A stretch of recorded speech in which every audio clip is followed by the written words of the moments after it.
আপটা কি রান আপের একটা কোচিং পয়েন্ট বলেন তো? প্রথমে স্মুথ রান আপ, তারপরে জোরে। না, রান আপের তোমাদের কোচটা বলছে যে আমরা আরেকবার রিমাইন্ড করতেছি যে প্রথম ফাস্ট বোলিংয়ের 6টা ইয়ে আছে ফান্ডামেন্টাল। 1 নম্বর হচ্ছে রান আপ। রান আপের হাতটা কাছে থাকে, হাত যদি এখানে থাকে অসুবিধা হবে না। এখানে আসো বাবা, তুমি এখানে ওদিকে থাকো, তুমি মনে বল করতো। হ্যাঁ, তুমি বল করো, ঘুরতেছো কেন?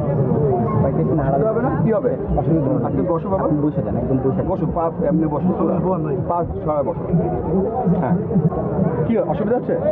পা গেলে ওইদিকে নাও, পুরা পুরা 2টা পা যদি আরো হ্যাঁ, এবার বল করো, এবার না ওইদিকে ওইদিকে বলো ইজি।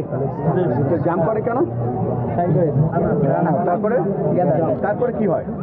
তারপরে জিনিস গেলে খুব তাড়াতাড়ি হয় ব্যাকফুট ল্যান্ডিং।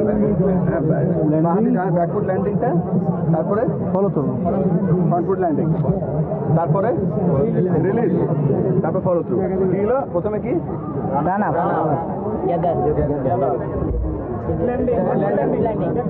তারপরে ফ্রন্ট ফুট ল্যান্ডিং, রিলিজ, তারপরে এই 6টা ইম্পর্টেন্ট থাকবে। আর সবথেকে ইম্পর্টেন্ট কি?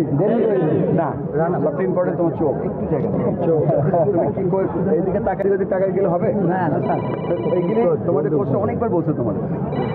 এটা যখন তুমি করবা তখন করার সময় মনে রাখবা যে এই যে যখন তোমার কোনো সমস্যা হবে এই 6টার কোনো একটা ফিরে যাবা, দেখবা ঠিক হয়ে গেছে।